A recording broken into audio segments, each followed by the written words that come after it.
بسم اللہ الرحمن الرحیم۔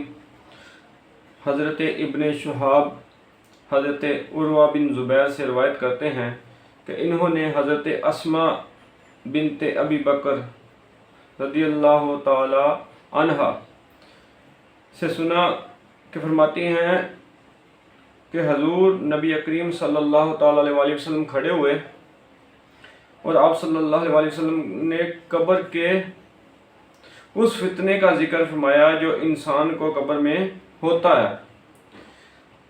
جب آپ صلی اللہ علیہ وسلم نے اسے بیان فرمایا تو مسلمان چیخنے لگے، رونے لگے، جس کی وجہ سے میں حضور صلی اللہ علیہ وسلم کا ارشاد نہ سن سکی۔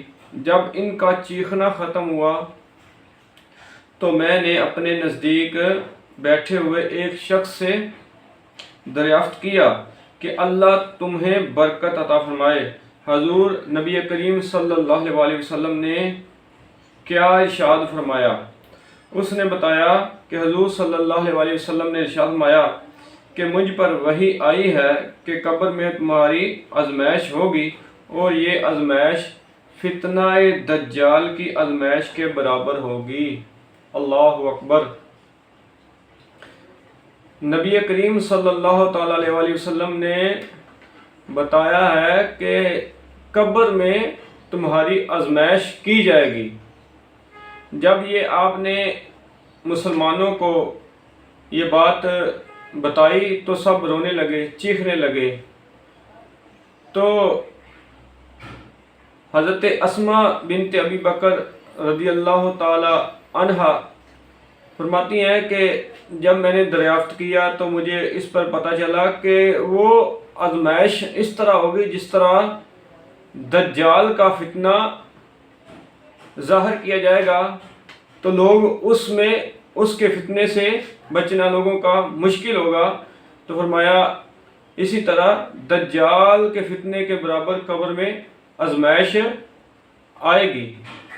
تو ہم لوگ آج غافل ہیں، ہم لوگوں کو اللہ تبارک و تعالیٰ کے احکامات اور اس کے رسول صلی اللہ علیہ وسلم کی احکامات کی پرواہ ہی نہیں ہے۔ ہمیں دین اسلام نے جو تعلیم و تربیت احکامات دیے ہیں ہمیں انہی کی طرف دیکھنا ہے، انہی کے مطابق اپنی زندگی کو گزارنا ہے۔ ہمیں چاہیے کہ ہم قبر کی حشر کی تیاری کے لیے جو اللہ اور اس کے رسول صلی اللہ علیہ وسلم نے عمل کرنے کا حکم دیا ہے انہی اعمال کو ہم سب کو اپنانا چاہیے تاکہ فتنہ قبر سے ہم محفوظ رہ سکیں۔ جو بندہ سورہ ملک کی تلاوت کرتا ہے تو وہ بندہ فتنہ قبر سے فرمایا کہ محفوظ رہے گا۔ سورۃ ملک اس کی شفاعت کرے گی، اس کو عذاب نہیں ہونے دے گی۔ تو سورۃ ملک کی بھی تلاوت کرنی چاہیے۔ پھر نبی کریم صلی اللہ تعالی علیہ وسلم کی جو ذات بابرکات ہے ان کو صحابہ کرام رضی اللہ تعالی عنہم اجمعین نے کثرت سے توبہ کرتے ہوئے، استغفار کرتے ہوئے دیکھا۔ تو رسول کریم صلی اللہ علیہ وسلم نے فرمایا کہ میں دن میں 70 مرتبہ، ایک روایت میں ملتا ہے کہ 100 مرتبہ توبہ کرتا ہوں، استغفار کرتا ہوں۔ تو اب یہ حساب لگائیں کہ جو امام الانبیاء ہوں، جو اللہ کے حبیب ہوں، جن کو اللہ تبارک و تعالیٰ نے تمام نبیوں کا سردار بنایا ہو، جن کو ختم نبوت کا تاج پہنایا ہو، اس ذات کو اللہ تبارک و تعالیٰ نے کتنی شانیں اور عزتیں اور مقامات دیے ہیں، اس کے باوجود بھی وہ اللہ کی بارگاہ میں 70 یا 100 مرتبہ ایک دن میں توبہ کرتے ہیں، استغفار کرتے ہیں۔ تو ہمارا کیا حال ہے کہ ہم گناہ پہ گناہ کرتے جا رہے ہیں لیکن اللہ کی طرف رجوع نہیں کرتے۔ تو ہمیں چاہیے کہ ہم بھی اللہ کی بارگاہ میں توبہ کریں، اپنے گناہوں پر نادم ہوں شرمندگی کے ساتھ، اور جو گناہ ہو چکے ہیں اس پر اللہ تعالیٰ سے توبہ کریں اور آئندہ والی زندگی جو ہے وہ اللہ اور اس کے رسول صلی اللہ علیہ وسلم کے احکامات کے مطابق گزاریں۔ بسم اللہ الرحمن الرحیم۔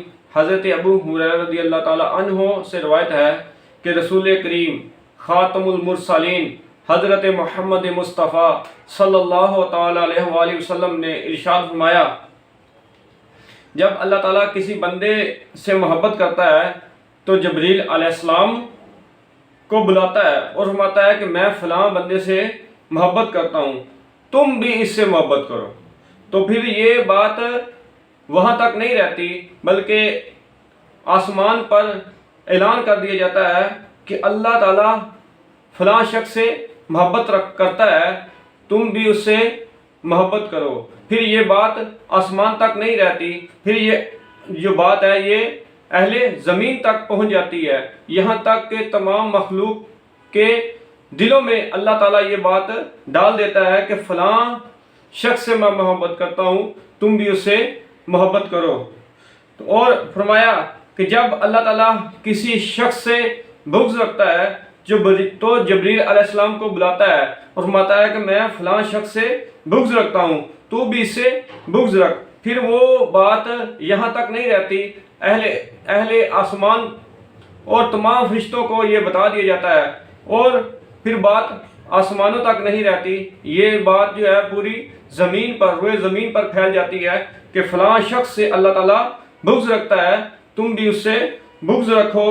یاد رکھو کہ اللہ تعالیٰ جو ہے وہ جس سے بغض رکھتا ہے پھر اس کی سزا، اس کا ٹھکانہ جہنم ہے۔ تو اللہ تعالیٰ کے جو پیارے ہیں، اللہ تعالیٰ کے جو ولی ہیں، اللہ تعالیٰ کے جو نیک بندے ہیں، جو ان سے بغض رکھتا ہے تو اللہ کی اس کے ساتھ اعلان جنگ ہے۔